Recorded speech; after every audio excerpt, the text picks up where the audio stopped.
amazing yarn store in Frankenmuth. It's in Michigan, and I don't need anything, but do I ever want something? There's so much beautiful stuff. I'm going to show you some of the things.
It is Friday today, and I am about to do an Annie's Facebook Live in a few minutes, so I just thought I'd pop in and tell you a little bit about my day. So today, so far, I did my blog for this sweater, the leopard print pullover, and it is available as a kit on Lion Brand Yarn. So I created the Ravelry listing, the blog listing, Pinterest pin, and posted it to Instagram, so it's all good to go. And then the other thing that I got to announce today was that I'm part of the Lion Brand Traveling Afghans project. So it's basically a whole bunch of crocheters and knitters that are doing a traveling Afghan for Lion Brand Yarn, where we each create a square for the Afghan pattern. So you go to Lion Brand Yarn, you grab the kit, and then you get all of the yarn that you need in order to make the Afghan, and then you wait for each of the designers to publish their square along the way as it travels around the world, and they tell you their story about their maker journey. So I'm really excited to be part of it. My square will be releasing in March, I believe, and it's either March or May. I forget, I have to check the email again, but it's not for a little bit. But I'm really excited to be a part of it, and it's going to be really fun. I might make the Afghan along with everybody. I think that'd be really cool to have and to do along with everyone. So both of these kits are available on Lion Brand Yarn today. So the leopard print pullover and the traveling Afghan kit, and so I'm really pumped about that. So I hope that you'll take a peek at both of them, and I'll put the link underneath the video on YouTube so that you guys can take a peek at both of those.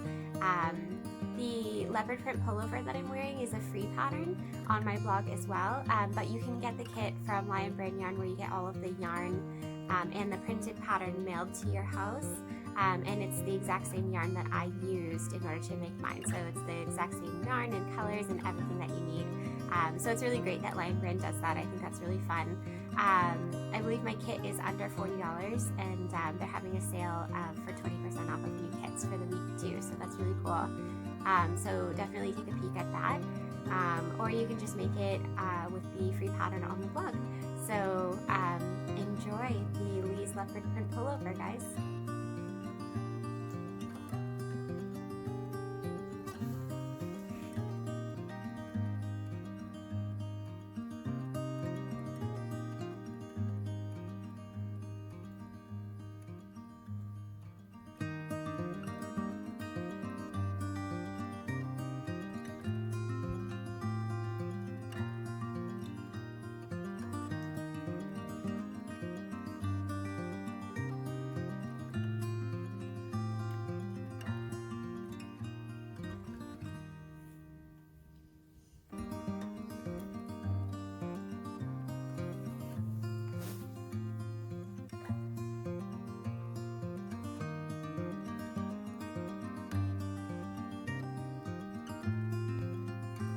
This blanket is one that I'm making for a pattern in January, and I just really love the way that the texture looks. It's a scrap busting project, and it's really fun to do. I'm using up a whole bunch of different scrap yarns from my stash, and I just basically am using, you know, whatever color I think looks best next. But I thought it'd be interesting to ask you guys on the YouTube vlog if you hold your crochet hook like a knife or like a pencil. So you can see that I'm crocheting with my hook like a knife, as if I were cutting something. So that's the knife hold. And a lot of people hold their hook as if they were writing, and that would be a pencil hold. So let me know in the comments on this YouTube video if you hold your hook one way or the other.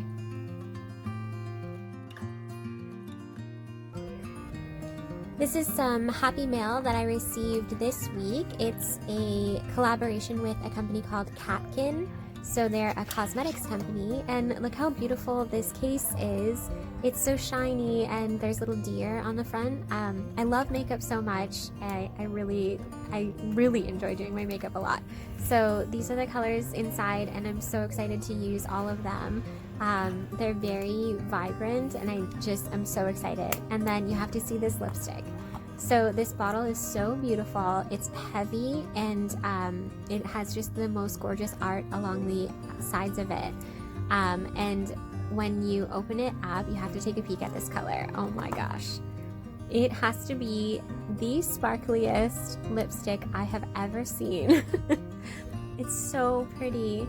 The light in this video just doesn't do it justice, because in person it's even more sparkly, and I can't wait to wear it for the holidays. As you can tell by my nails, I have a thing for sparkles, so this is going to be perfect. And one of my favorite things about this lipstick tube is the cap is magnetic, so it goes on really quick. Fun! Hey everyone, welcome to the end of another YouTube video. But before we go, we have a few crochet mishap stories, like a few crafting fails. I asked you guys if you would email me your stories so that we can share them at the end of each YouTube vlog. And last week it was so funny, and a few of you sent in some more stories. So if you have crafting fail stories, or like funny things that happen to you, or upsetting things that happen to you that like can be laughed about now, please send them to me. I would love to hear your stories, and I'm going to choose a few every week to read on the YouTube vlog. So you can send them to me at CoCo Crochet Lee at gmail.com. And so I printed out a few from this week, and they're short and kind of cute ones. That one last week was so good.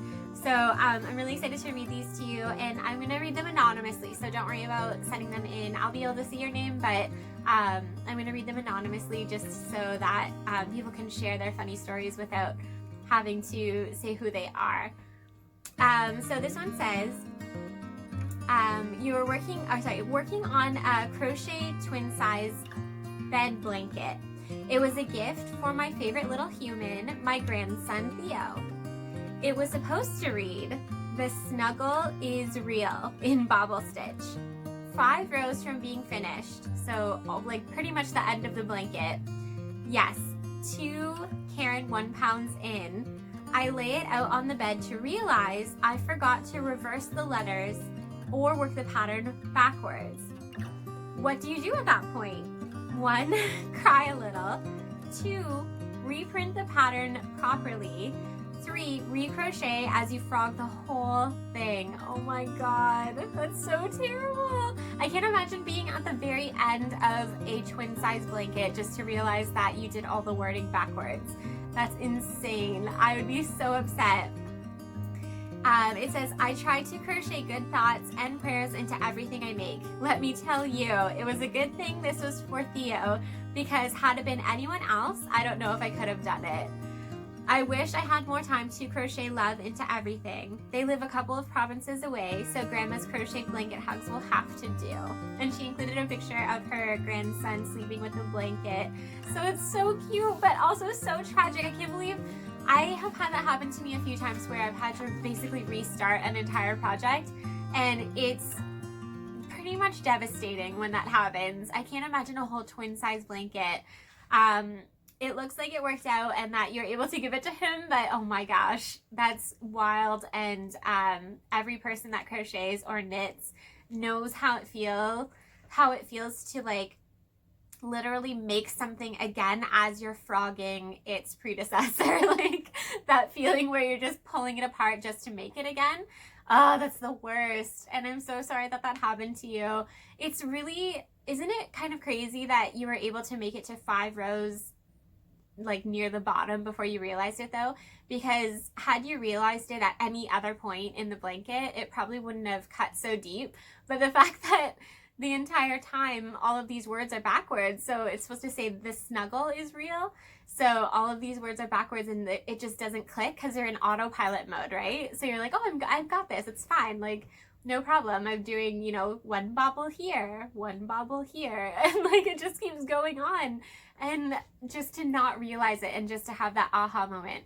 And I almost feel like I can picture the aha moment when you're just like staring at it and just kind of like silent and you stop moving and you just stare. Because it's like so horrible that you're like, no, I did not do this. Like this, I couldn't have done it. And then you just have to accept it. It's like almost like the stages of grief where you have to accept that you did it. So like, and move past it. It's so hard. And oh my gosh, I probably would have cried. And we all have those like, there's certain people that will do anything for. So I imagine that your grandson is like that person for you, that you were like, okay, it's for him. Like I can pull through and just do it. Like I've committed. Wow, that's wild. And thank you so much for sharing that with me. That's a good story. And I feel like one that everyone can relate to. Frogging your work that badly is like, that's so crushing. So if you have a story like that, please email me for Whip Wednesday. It'll be at CoCo Crochet Lee at gmail.com. And I'd love to hear your stories. So it looks like this one is another frogging story. And it says, I was working on a cardigan sweater, no pattern. I was planning to work from the bottom up to the neckline.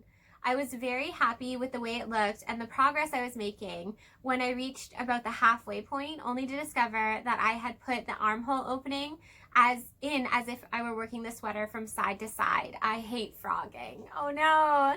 So that one is like, one, you tried to freestyle it, right? That's always dangerous.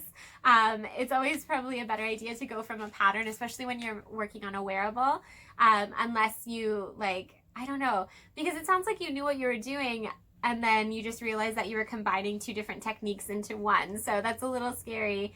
And it's like that autopilot problem where you're a seasoned crocheter or a seasoned crafter and you're like, I've got this, it's fine. And you just keep going and then you're like, wait, no, like, I don't have it. I'm putting an arm in where there shouldn't be an arm. So such tragic events, and it's really sad when stuff like that happens. But it's also something that we can all kind of like commiserate with and laugh about now when after it happens.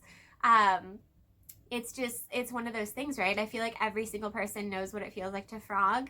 And for me, I was trying to design a knitted shawl this week, and I must have false started at least 8 times already, where I wanted to make it a certain way and then I would try it and no, it wasn't right. So I'd frog it, and then I would try a different way and no, I didn't like it, so I'd frog it. And then I tried to do like an intricate lace one, which wasn't bad, but I still wasn't in love with it. And then I realized that I skipped a row and one row of my stitches were completely backwards. So I was like, well, this is definitely gonna get frogged now. So like, it's just one of those things where you're like so used to that sound of frogging things when you rip out the yarn. That's the joke, the frogging. If people aren't familiar with what frogging means, it means that you rip the yarn out and it's like rip it. So it's like frog, rip it, ribbit. That's the joke. We're really clever people, us crocheters and knitters. We're so funny. So thank you so much for sending me those stories. Again, if you have a story like that or better, please email them to me for Whip Wednesday. I'll be reading more next week. And it is CoCo Crochet by Lee at gmail.com. And I'm hoping that I get a bunch. This week I got a few, so it was really nice to see you guys taking that up. And even if you're like hesitating, just do it, because it might make somebody laugh and make their week. And I think that's a really beautiful thing. So just take a few seconds and email me those stories, and then we can share them on Whip Wednesday, and it can be anonymous, so don't worry about that part. I had a great week. I was busy trying to design some things and get some things in order. So, but tomorrow I'm going to Detroit again to see my friend Rin from Rin Knits. She was on my YouTube vlog last week, I think, or the week before. So we're getting together and we're going to a farmer's market and doing a bit of knitting and crocheting together. So that's really exciting. And if you guys are on Instagram, you would have seen that the next Makers Retreat was just announced by Sierra from Sierra's Crafty Creations. And the Makers Retreat was that weekend getaway that I went to in Tennessee this past summer. And Sierra just announced the next one. So the next Makers Retreat is going to be in Ohio this year, in 2020. It'll be in April. And I am going to host another workshop. So I'm very excited to be welcomed back to the Makers Retreat. And I hope that you guys will take a look at the Makers Retreat Instagram and read up on the retreat information. Everyone is welcome. You don't have to be a seasoned crocheter. It's not invite only. It's just basically who buys the tickets first. And this time, I believe it's a lower amount of tickets for sale. So I'm pretty sure they're going to go really fast. I'll be going. Ashley and Taylor from Ash and Tay Crochet, their independent ones are A Crafty Concept and Taylor Lynn Crochet, will be there. Harper Baby Hooks is coming again, along with Chloe Rebecca Boutique for the crochet hook making workshop. And there's going to be a macrame workshop, and it's just going to be a blast. So you go for the whole weekend, and this one is in a beautiful place in Ohio. So I'm really excited. So check out the Makers Retreat for more details on that, and hopefully I'll see a few of you guys there. And I hope that you guys have a great week. Hey guys, thank you so much for joining me for this vlog from CoCo Crochet Lee. Be sure to check me out on Instagram to see all of the amazing pictures and projects that I am working on a daily basis. And be sure to ask any questions if you have any for next week's vlog. I'll bring them up every single week. And I'd love for you guys to subscribe and to share this around. Sprinkle it a little bit everywhere if you can. I'd really appreciate it. See you next time.